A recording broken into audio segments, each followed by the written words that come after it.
So after a 9-9 on beam, Monica Servideo will go next for Temple on floor, and Khazia Hislop on beam for North Carolina.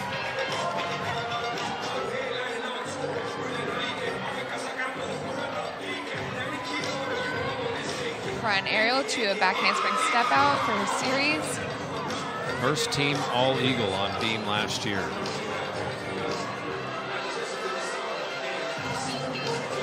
Some impressive stats.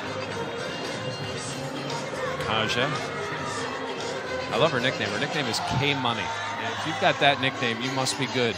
Must be a big deal down there. She's super confident, poised up on the beam. If she's nervous, you cannot tell at all. She won the beam against Pitt last year with a 9-9. I'm sure she'll be looking to repeat that. So that would only get her into a tie as